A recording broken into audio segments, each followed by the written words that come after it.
Hello guys, my self Vandana Sharma and welcome on my channel net chemistry hub.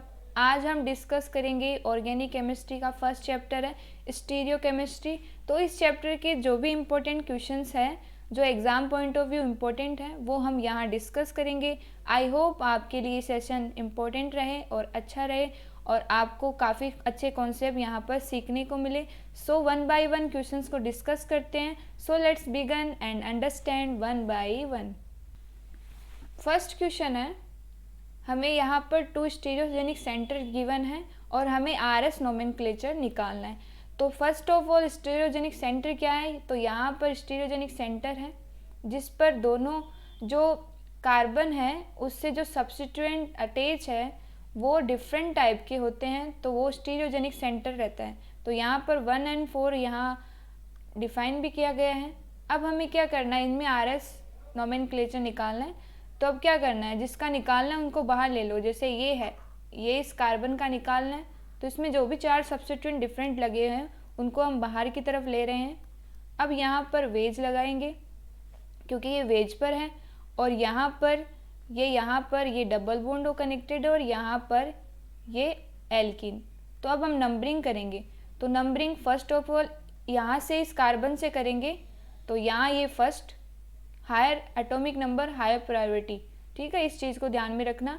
अब second देंगे इस carbon को, अब थर्ड इसको और फोर्थ इसको। तो नंबरिंग आपको आनी चाहिए बस, और सारा इजी खेल है इसमें आरएस का। तो ये 1 से 2 में जाते हैं, तो 1 से 2 में जाते हैं। तो अब फोर्थ को देखो, ये तो बन गया आर, क्लॉकवाइज है तो आर बन जाएगा। अब अगर अपना फोर्थ नंबर है वो अगर वेज पर होता तो हम इसको रिवर्स करके आर से एस लिख देते, लेकिन यहाँ पर अपना जो फोर्थ नंबर है वो डैश पर है तो हम आंसर को एज इट इज़ रखेंगे। तो अपना फर्स्ट में तो आया है आर। अब हम निकालते हैं फोर्थ में। तो फोर्थ में भी वही करेंगे, इसको एज इट इज़ बाहर की तरफ राइट कर लो और ये हो गए इधर। तो अब नंबरिंग देनी है हमें। तो फर्स्ट नंबरिंग होगी इस कार्बन को एंड सेकंड नंबर होगी इस कार्बन को और थर्ड हो जाएगी इसको और फोर्थ ये हो जाएगा। तो हमें जाना है 1 से 2 यानी इधर। तो ये हो गया 1 से 2। तो इस इट मीन्स ये एंटी क्लॉक है, इस बार अपोजिट है क्लॉक के, तो ये एस हो गया। बट अब देखो फोर्थ नंबर को, तो फोर्थ नंबर किस पर है, वेज पर। तो फोर्थ नंबर जब वेज पर है तो आंसर को हम रिवर्स कर लेंगे। तो एस से क्या हो जाएगा, आर। तो फोर्थ 1 भी आर एंड फोर्थ भी आर। तो ऑप्शन कौन सा राइट हो जाएगा, ऑप्शन ए। नेक्स्ट क्वेश्चन लेते हैं। नेक्स्ट क्वेश्चन में आपको इनमें रिलेशनशिप बतानी है कि इन दोनों में रिलेशनशिप क्या है। तो ऐसे कंपाउंड में रिलेशनशिप बताने के लिए आपको मेथड लगाना पड़ता है। सबसे पहले आप C2 एक्सिस लगाते हैं। अगर C2 एक्सिस प्रेजेंट है तो जो मिरर इमेज बनती है वो अगर सुपर इम्पोज हुई तो वो आइडेंटिकल हो जाती है इस केस में, और अगर ना हो तो वो एनांशोमर्स हो जाती है, और इमेज ही ना बने तो वो डाइस्टीरियोमर्स हो जाते हैं। तो ये 3-4 कंडीशंस हैं जो आपको इस टाइप के कंपाउंड्स को जब देखने को मिले तो उन पर अप्लाई करना होता है।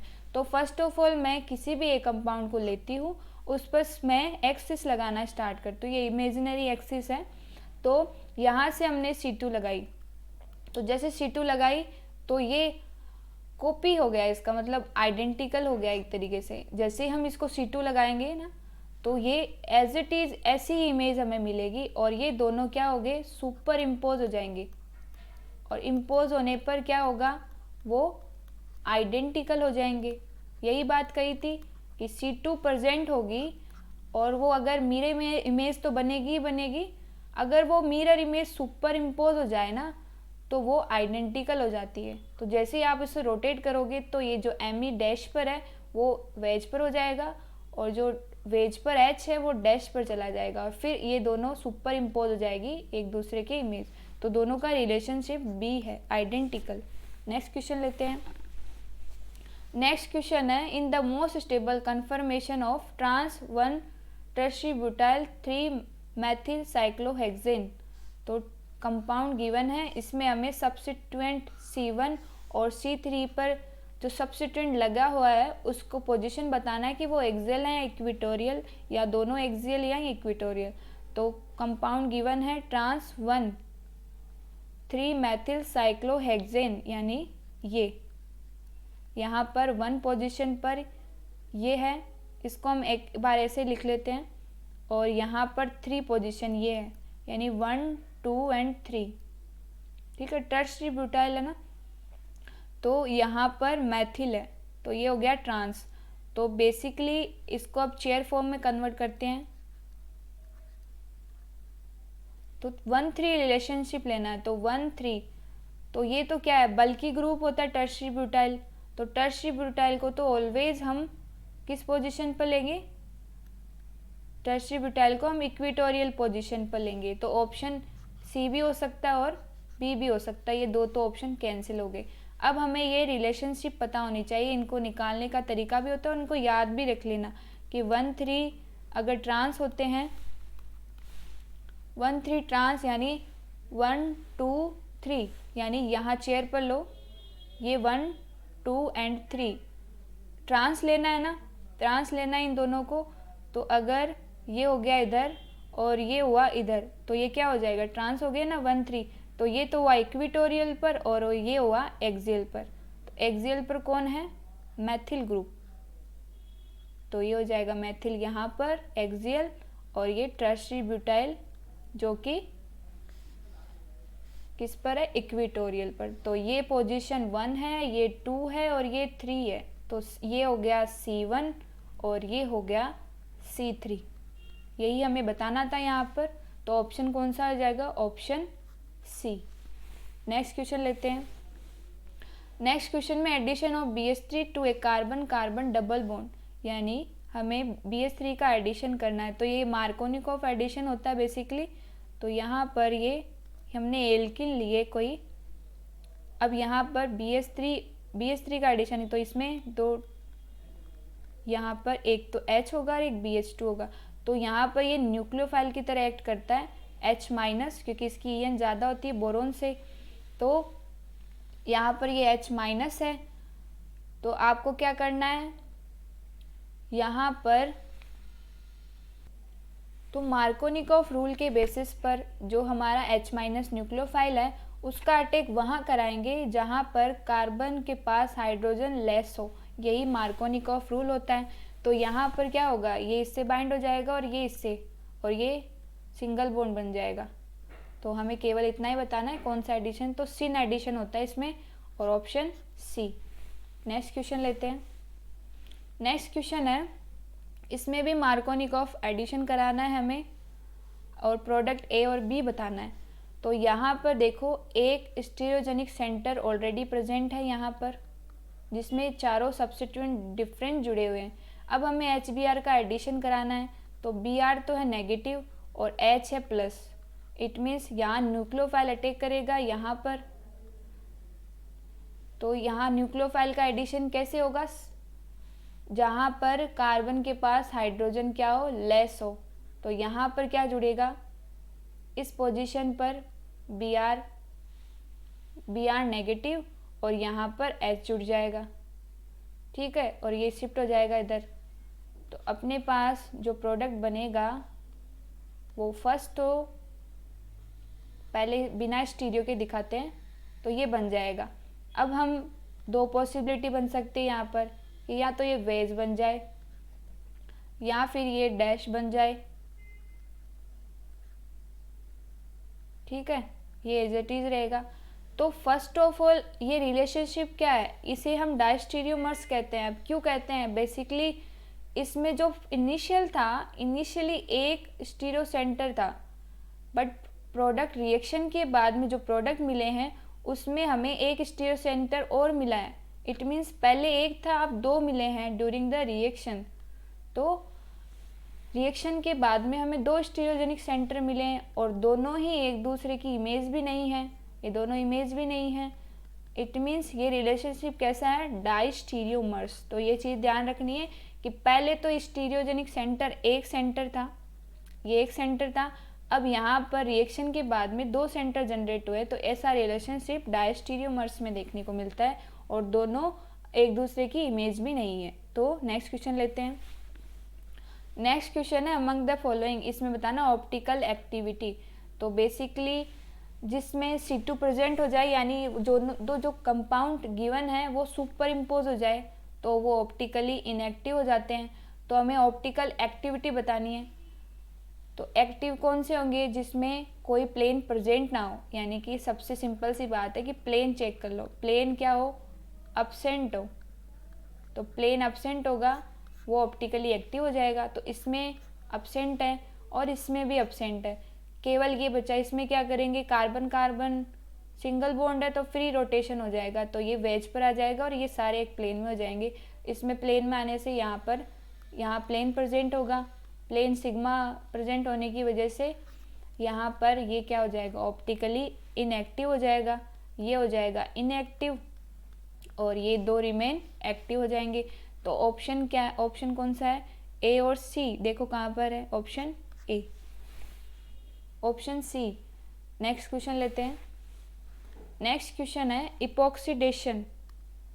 इपॉक्सीडेशन करना है। कंपाउंड गिवन है R cyclohex 2 enol with peracetic acid और ये इल्ड गिवन है। कंपाउंड ए और बी, कंपाउंड ए बी का रिलेशनशिप बताना है जो हमें मिलेगा। तो पहले हमें इसकी स्ट्रक्चर आनी चाहिए। इसमें आर गिवन है तो ये होता है साइक्लोहेक्स 2 इनोल। अब यहाँ पर मैंने वेज से दिखाया, अगर हम इसकी स्टीरियो RS निकालेंगे तो हमें ये यहाँ पर आर कॉन्फ़िगरेशन मिलेगा। तो मैंने ऑलरेडी इसको वेज पर दिखाया है क्योंकि ये आर कॉन्फ़िगरेशन शो करेगा। अब हमें इसका एपॉक्सीडेशन करना है पर एसिटिक एसिड, यानी कि ये है। तो ये क्या करेगा? एल्किन है तो इपॉक्साइड का फॉर्मेशन करेगा। अब इपॉक्साइड का फॉर्मेशन यहाँ दो तरीके से हो सकता है कि या तो ये वेज से यहीं से बन जाए, और दूसरी कंडीशन कि ये इपॉक्साइड बने डैश की साइड से। ठीक है, तो ये दोनों की अब पहले यहाँ पर वही सेम कंडीशन है। पहले एक स्टीरियोजेनिक सेंटर था, यहाँ पर आफ्टर द रिएक्शन यहाँ पर दो स्टीरियोजेनिक सेंटर मिले हैं अपने को, ये देखो। ठीक है, एक यहाँ हो जाएगा डैश पर H हाइड्रोजन, तो यहाँ दो सेंटर जनरेट हुए हैं। तो दो कायरल सेंटर बोल सकते हैं, स्टीरियोजेनिक सेंटर बोल सकते हैं। तो दो कायरल सेंटर जनरेट हुए हैं। तो इनिशियल तो 1 कायरल सेंटर था और आफ्टर रिएक्शन के बाद में 2 कायरल सेंटर मिले। इट मीन्स, और ये जो दोनों प्रोडक्ट बने हैं ए और बी, ये दोनों एक दूसरे की मिरर इमेज भी नहीं है, तो ये दोनों का रिलेशनशिप डायस्टीरियोमर्स का होगा। ठीक है, तो ये कंडीशन को ध्यान में रखना है। ऐसा क्वेश्चन वापस रिपीट हुआ है। नेक्स्ट क्वेश्चन लेते हैं। नेक्स्ट क्वेश्चन है मेजर प्रोडक्ट, ये रिएक्शन करवानी है Br2 और MEOH। तो इनका क्या एडिशन होता है? एंटी एडिशन देते हैं बेसिकली ये। तो जिसमें एंटी हो वो प्रोडक्ट हमारा राइट होगा। तो ये तो ऑप्शन गलत है, ये हो सकता है, ये भी गलत है, ये हो सकता है। तो अब बना के देखते हैं।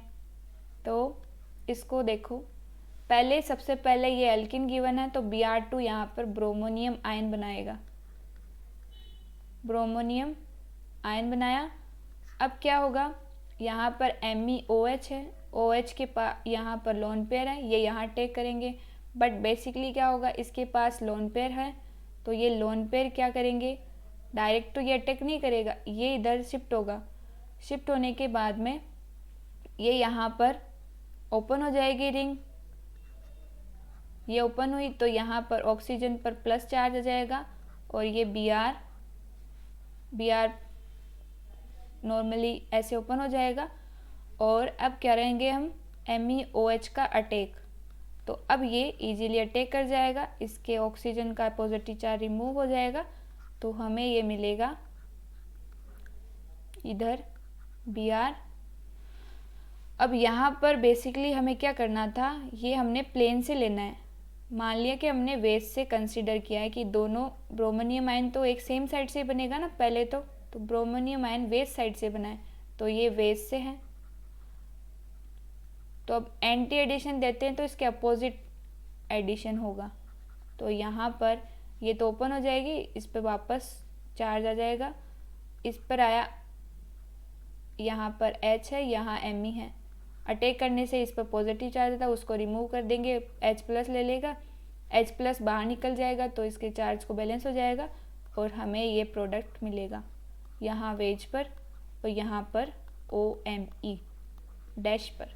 डायरेक्ट वैसे भी करा सकते थे, ये ब्रोमोनियम आयन बनाया फिर अटैक करवा दो, ये ऐसे करवाया, इसको Br, ये Br थी वेज में, अब इसको MEOH का अटैक करवा दो, क्योंकि अटैक तो इधर से हो क्योंकि लोन पे इधर शिफ्ट हो रहे हैं तो ये इधर अटैक करेगा, तो ये किस पर फाइनल प्रोडक्ट यही मिलेगा। ठीक है, ऐसे भी करवा सकते हैं। तो ऑप्शन कौन सा हो जाएगा? Option B. नेक्स्ट क्वेश्चन लेते हैं। नेक्स्ट क्वेश्चन है, इसमें हम डेकालीन सिस्टम गिवन है और यहाँ पर एसिड गिवन है। तो पर एसिड ये स्मॉलर रिएजेंट में आता है और जब चेयर फॉर्म होती है उसमें ये एक्सियल अटैक करता है, एक्सियल अटैक। तो यहाँ पर एल्किन गिवन है, पहले हम इसे चेयर फॉर्म में बना लेते हैं। तो ये डेकालीन सिस्टम है, इस पर ये CH3 है और ये H है और अब यहाँ पर ये डबल बॉन्ड है। अब ये पर एसिड है तो एक्सियल अटैक करेगा, बट यहाँ से अब इपोक्साइड फॉर्मेशन करता है तो यहाँ से बननी चाहिए थी ना, बट इसका क्या होता है, हिंड्रेंस लगता है, उसकी वजह से इपोक्साइड जो बनेगी वो नीचे की साइड से बनेगी। तो इपोक्साइड रिंग बनाएंगे हम नीचे से, तो यहाँ से एक बॉन्ड इधर हो जाएगा और एक इधर एक्सियल पर। तो एक्सियल इक्वेटोरियल मैनर में हमने इसको इपोक्साइड रिंग को बनाया है। अब क्या करेंगे, अब हम H3O+ गिवन है, तो ये ऑक्सीजन है तो इलेक्ट्रॉन्स H+ ले लेंगे, H को ले लेंगे और ये H+ बन जाएगा, O+ बन जाएगा। तो यहाँ ऑक्सोनियम आयन बन गया है। तो ऑक्सोनियम आयन बन चुका है, तो अब हम यहाँ पर देखो बेसिकली यहाँ क्या रिलेशनशिप होता है, ये एक्सियल मैनर होते हैं, ये जो जंक्शन है उस पर ये एक्सियल जंक्शन होता है यहाँ पर एटम्स जो सब्स्टिट्यूएंट यहाँ पर प्रेजेंट है। तो यहाँ पर ये एक्सियल है और ये इसका रिलेशनशिप देखो 1, 2 एंड 3। तो 1, 3 क्या होता है, 1, 3 है ये, एक है एक्सियल और एक इक्वेटोरियल। तो ये ट्रांस हो चुका है ना, ये ट्रांस है, एक दूसरे के अपोजिट है, एक ऊपर की तरफ एक नीचे की तरफ। तो ये बॉन्ड है इक्वेटोरियल। तो इस कंडीशन में जब ऑक्सोनियमिलाइड बनता है तो हम इपोक्साइड रिंग ओपन, जो इपोक्साइड नहीं ऑक्सोनियम रिंग है वो बॉन्ड ब्रेक करते हैं हम इक्वेटोरियल वाला। तो यहाँ से हम इक्वेटोरियल बॉन्ड को ब्रेक करेंगे तो हमारे पास जो प्रोडक्ट बनेगा वो कुछ ऐसा मिलेगा। यहाँ पर ये OH हो जाएगा और सेकंड होगा यहाँ पर OH, ये हो जाएगा CH3। तो हमने इधर से अटैक करवाया, तो ये इनका अब इस फॉर्म में लिखेंगे हम। तो इस फॉर्म में लिखोगे तो CH3 तो ऑलरेडी वेज पर था, ये भी C की तरफ है तो ये भी क्या हो जाएगा, वेज।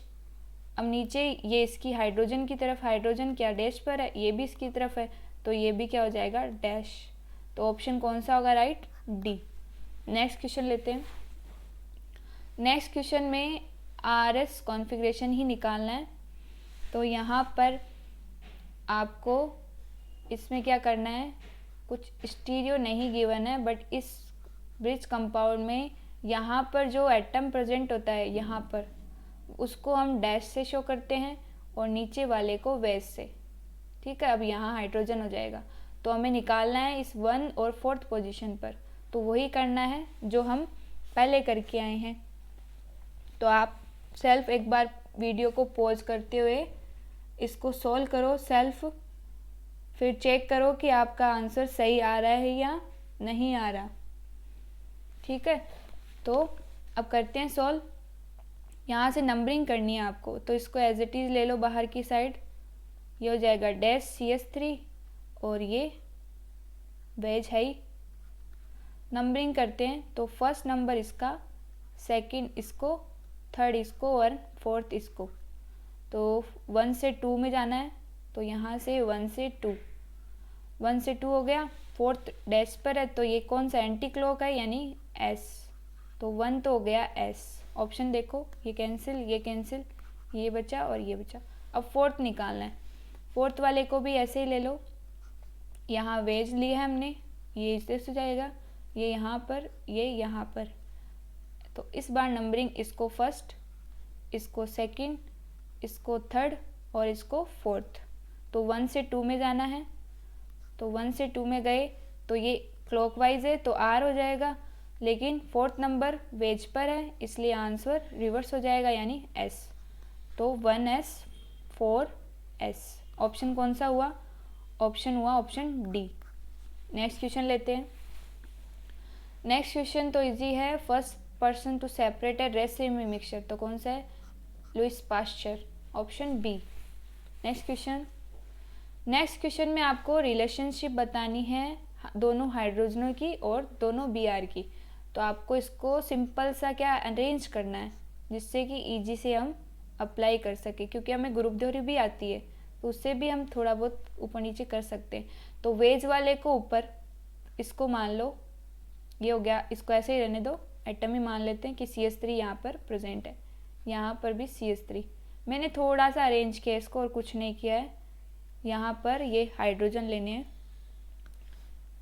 यहाँ रखना है, यहाँ पर हम इन वाले एटम को ले रहे हैं, इसको मैंने थोड़ा इधर लिया है, इस वाले सेंटर को मैं इधर लूँगी, तो ये हाइड्रोजन है, तो एक ऊपर और एक नीचे, वेज वाले के ऊपर, और वैसे सेम ही है, कोई दिक्कत नहीं है। तो यहाँ पर वेज पर CH3 है, ये CH3 है, अब यहाँ पर Br है।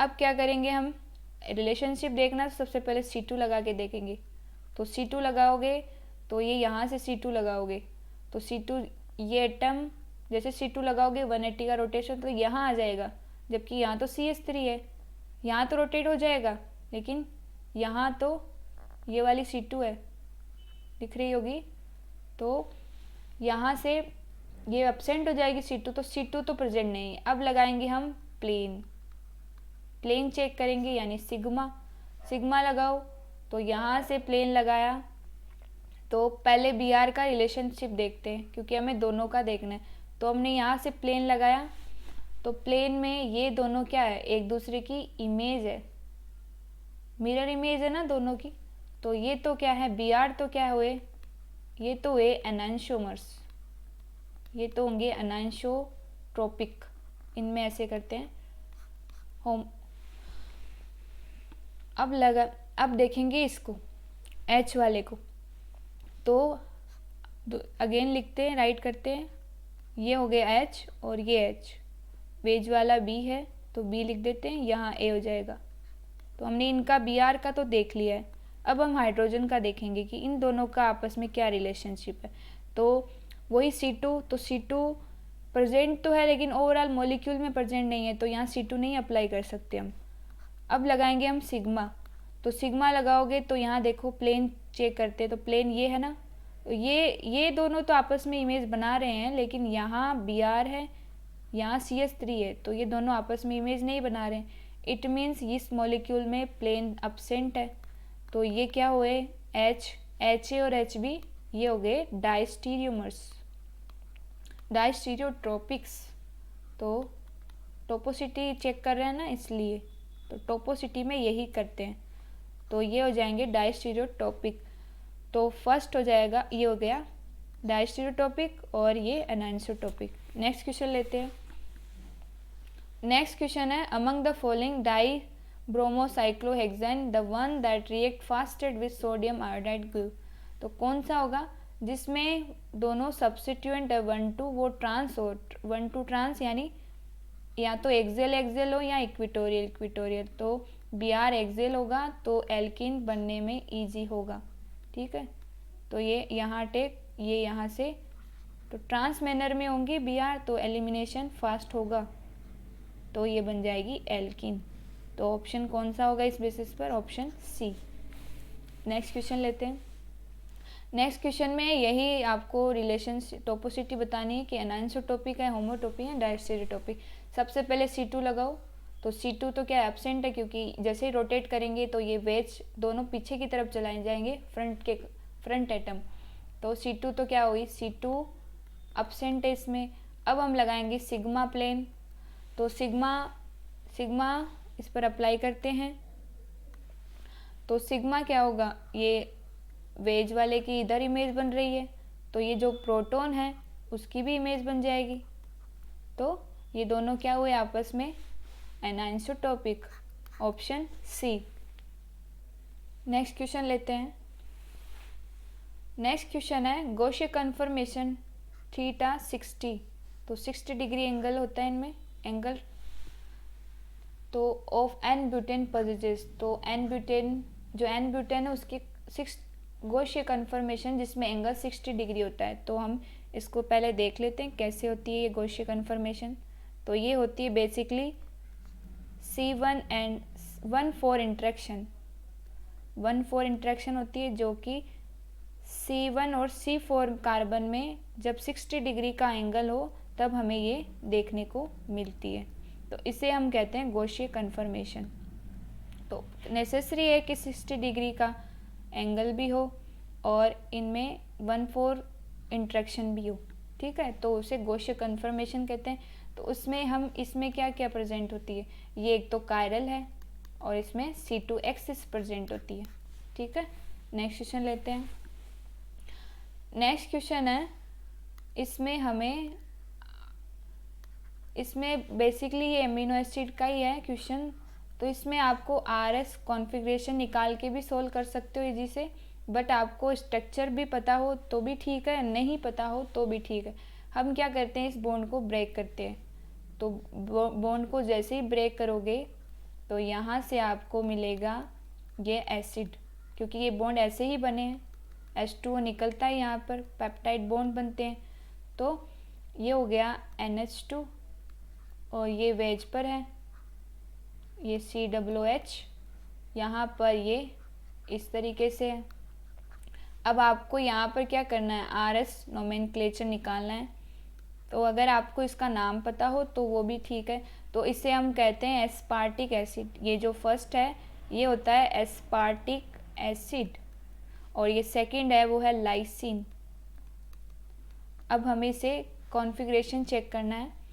तो यहाँ पर फर्स्ट नंबर इसको, सेकंड इसको, थर्ड और ये फोर्थ। तो 1 से 2 यानी कि S, और यहाँ फोर्थ क्या है, फोर्थ नंबर पर हाइड्रोजन वेज पर है, तो S से क्या हो जाएगा चेंज R। तो फर्स्ट हो गया R एस्पार्टिक एसिड, यहाँ S है यहाँ भी S, तो रॉन्ग हो जाएगा। और इसका और चेक करोगे तो यहाँ पर आपको S कॉन्फ़िगरेशन मिलेगा, तो ऑप्शन A राइट हो जाएगा। नेक्स्ट क्वेश्चन लेते हैं।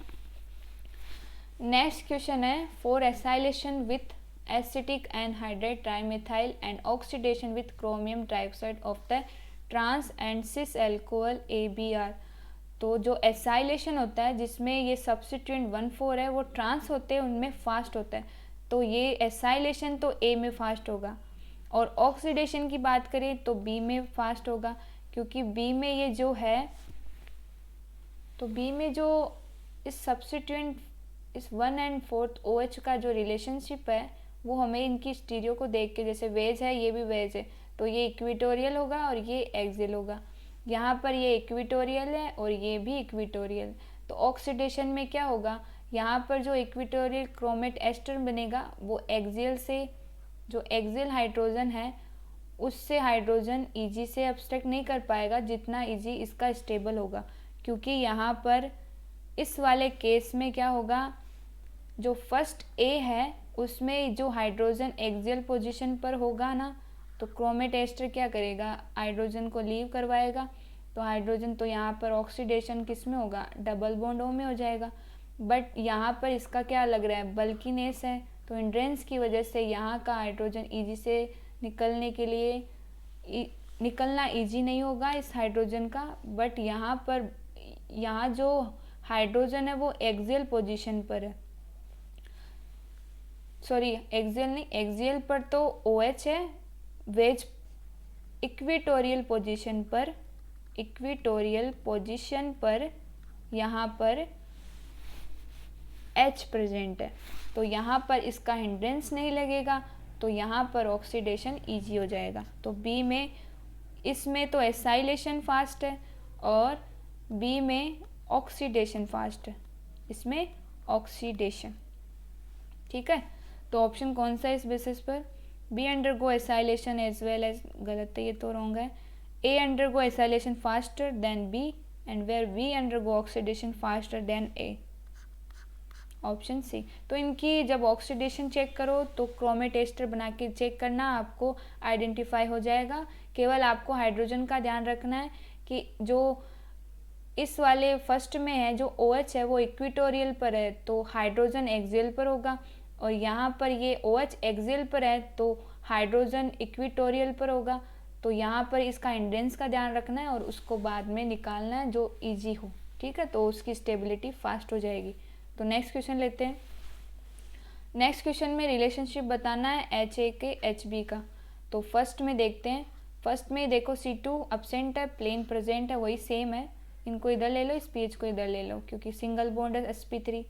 तो यहाँ पर इसका क्या रिलेशनशिप है? ये तो है एनाइंसोटोपिक। ठीक है, ये है एनाइंसोटोपिक। अब इसका देखना है, तो इसमें भी C2 अब्सेंट है और इसमें प्लेन भी अब्सेंट है, ये वेज पर है, ये डैश पर है। इट मीन्स ये डाइस्टीरियोटोपिक हुआ। तो ऑप्शन कौन सा होगा? ऑप्शन हो जाएगा बी। देखो इसमें पहले दे रखा है सेकंड वाला और फर्स्ट दे रखा है, तो थोड़ा ध्यान रखना है ऑप्शन का भी। ठीक है, नेक्स्ट क्वेश्चन लेते हैं। नेक्स्ट क्वेश्चन में हमें स्पेसिफिक रोटेशन निकालना है और हमें यह डाटा से गिवन है, उसको पुट करते हैं। तो थीटा स्पेसिफिक कहते हैं इस तरीके से, थीटा अपॉन में LC। तो हमें इसकी यूनिट पता होनी चाहिए कि इसकी यूनिट एक्चुअली किस में गिवन होती है।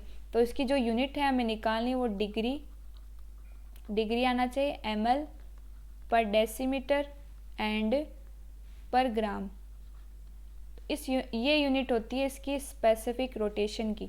तो इसमें हमारा आंसर आना चाहिए। ठीक है, यहाँ गिवन नहीं है लेकिन हमें ये पता होना चाहिए, अदरवाइज रॉन्ग हो जाएगा आंसर। तो ये हो गया डिग्री अपॉन में 5 सेंटीमीटर गिवन है। अभी पहले पुट कर लेते हैं फिर चेंज कर लेंगे। और यहाँ पर कंसंट्रेशन गिवन है, पहले कंसंट्रेशन को ही लेते हैं। ये रही, यहाँ कंसंट्रेशन है 100 mg 1 ml इन 1 ml, यानी कि 100 ये हो गया मिलीग्राम, यानी 10 की पावर -3, ये ग्राम हो चुका। और ये 1 ml यानी ये डिवाइड ml। तो हमें ये यहाँ से क्या मिलेगा? 10 की पावर -1 ग्राम, इसको ऊपर ले जाओ तो पर ग्राम पर ml। तो ये तो मिला हमें ये जो कंसंट्रेशन है, यहाँ कंसंट्रेशन की वैल्यू पुट कर रहे हैं अपन। तो ये हो गया 0.1, 10 की पावर -1 यानी 0.1, और ये हो गया ग्राम पर ml। ठीक है, इतना तो हमारा सही हो चुका है, यानी ये हमने ये तो निकाल ली। अब हमें डेसीमीटर और चाहिए, तो यहाँ तो सेंटीमीटर है, तो हमें पता है कि 1 डेसीमीटर इक्वल टू 10 सेंटीमीटर होते हैं। तो हम इसको रिप्लेस कर देंगे। तो रिप्लेस करेंगे तो डिवाइड करना पड़ेगा ना, सेंटीमीटर से डेसीमीटर में चेंज करना है तो 5/10 हो जाएगा और ये हो जाएगा डेसीमीटर। तो ओवरऑल यूनिट हमने चेंज कर ली है, ये हो गया एज इट इज़। तो ये हो गया 0.5, ये हो गया 0.5 इंटू में 0.1 और कंप्लीट डेसीमीटर ग्राम पर ml। ठीक है, तो इसको आप ले जाओगे, जब सोल्व करोगे तो डिग्री मिलेगी अपने को, और डेसीमीटर इनवर्स ग्राम पर ग्राम और ml ये मिलेगा, और यही यूनिट होती है स्पेसिफिक रोटेशन की। तो एक्चुअली हमारा आंसर यूनिट तो एक्चुअल सही है, यानी हम प्रोसेस जो कर रहे हैं वो एकदम राइट कर रहे हैं। तो इसको जब सॉल्व करोगे तो आपका आंसर आएगा -60 डिग्री। ठीक है, नेक्स्ट क्वेश्चन देखते हैं। नेक्स्ट क्वेश्चन में आपको RS वही नोमेनक्लेचर निकालना है। तो इसमें आप सेल्फ सॉल्व करोगे इसको, तो यहाँ पर नंबरिंग देनी चाहिए आपको। तो यहाँ फर्स्ट, सेकंड, ये थर्ड, ये फोर्थ, ये फिफ्थ और सिक्स्थ। तो यहाँ दे रखे ऑप्शन, उसी बेसिस पर करना है। फोर्थ और सिक्स्थ, यानी ये है फिफ्थ और ये दो सेंटर है, ये कायरल सेंटर है दो, एक तो फिफ्थ पोजीशन पर और एक सिक्स्थ पोजीशन पर। तो आपको जो फिफ्थ है उस पर तो मिलेगा, अगर आप सोल्व करोगे तो 5s और 6 पर r। तो आप चेक करोगे, आप खुद अपना सेल्फ चेक करके करोगे कि आपका आंसर यहाँ यही आ रहा है या नहीं। ठीक है, तो हम यहीं तक रखते हैं। अब हम इसके बाद में इसके कुछ नए क्वेश्चंस भी डिस्कस करेंगे यहाँ पर। तो आप इनको सॉल्व करो अच्छे से, और इनका आज वाला जो कॉन्सेप्ट आपने सीखे हैं उनको अच्छे से प्रिपेयर करो। सो आई होप आपके लिए ये लेक्चर हेल्पफुल रहे। So thanks for watching and thank you.